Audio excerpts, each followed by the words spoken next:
അനുമോൾ അവിടെ ഒരു മരുമകൾ അല്ലെങ്കിൽ മകൾ എന്ന രീതിയിൽ തന്നെയാണ് അവിടെ വന്നു പൊക്കോണ്ടിരുന്നത്. കാരണം ജൂണിന് മുൻപ് തന്നെ മാസങ്ങൾക്ക് മുൻപ് ഇവരുടെ വിവാഹം തമിഴ്നാട്ടിൽ രഹസ്യമായി നടന്നു എന്ന റിപ്പോർട്ടുകൾ പുറത്തു വന്നിരുന്നു. അപ്പോൾ വിവാഹം കഴിഞ്ഞ് ഭാര്യയും ഭർത്താവുമായല്ലോ, അപ്പോൾ അവർക്ക് അവിടെ വന്ന് നിൽക്കാമല്ലോ. അങ്ങനെ ഇവരുടെ കുടുംബവുമായി നല്ല അടുപ്പത്തിലായ അനുമോള് വിവാഹവേദിയിൽ വെച്ച് സമ്മാനം കൊടുത്തത് ഭുവന്റെ അച്ഛനും കൂടിയുള്ള ഒരു ചിത്രമാണ്. പലപ്പോഴും നമ്മൾ ഇത് വിവാഹവേദികളിലും ഗിഫ്റ്റായിട്ടും ഒക്കെ കൊടുക്കുന്നത് കണ്ടിട്ടുണ്ട്. ഭുവൻ അമ്മ മാത്രമേ ഉള്ളൂ, അച്ഛൻ മരണപ്പെട്ടു പോയി എന്നാണ് അറിയാൻ കഴിയുന്നത്. ആ വീഡിയോ അല്ലെങ്കിൽ ആ ചിത്രം കണ്ടപ്പോൾ ഭുവനും അമ്മയും വിങ്ങി പൊട്ടിപ്പോയി. കാരണം അനുമോൾക്ക് ഇത്രയും തൻ്റെ അച്ഛൻ കൂടെ ഇല്ല, എന്നിട്ടും അനുമോൾക്ക് ആ അച്ഛനോട് ഇത്രയും സ്നേഹമുണ്ടല്ലോ, ആ കുടുംബത്തോട് ഇത്രയും കരുതലുണ്ടല്ലോ എന്നാണ് എല്ലാവരും പറയുന്നത്.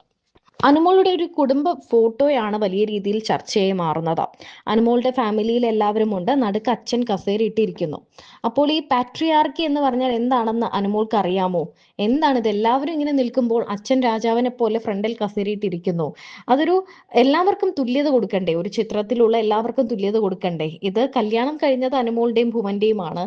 അച്ഛൻ ഫ്രണ്ടിൽ ഇങ്ങനെ ഇരിക്കുമ്പോൾ ഒരു ശ്രദ്ധ മുഴുവൻ അച്ഛനിലേക്കാണ് പോകുന്നത്. ആ ഒരു ഫോട്ടോയ്ക്ക് എന്തോ ഒരു കുഴപ്പമില്ല എന്നൊക്കെയാണ് എല്ലാവരും ചോദിക്കുന്നത്.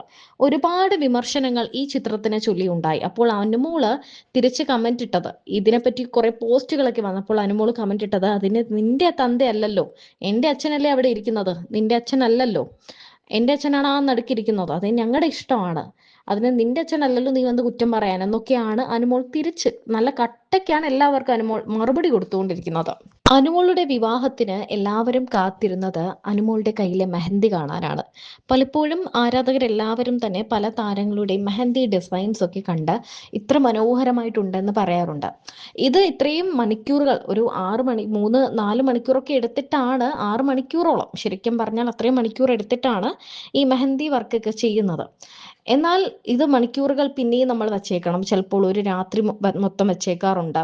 മെഹന്തി ഇട്ട് കഴിഞ്ഞാൽ കുഞ്ഞിലെയൊക്കെ നമ്മൾ ചെയ്യുന്നത് എന്താണ്, മെഹന്തി ഇട്ട് രാത്രി ഇട്ടിട്ട് രാവിലെ അങ്ങ് കഴുകും, അപ്പോൾ നല്ല കടും ചുവപ്പ് നിറത്തിലൊക്കെ നമുക്ക് കിട്ടും, നല്ല ഭംഗിയായിട്ട് കിട്ടാറുണ്ട്.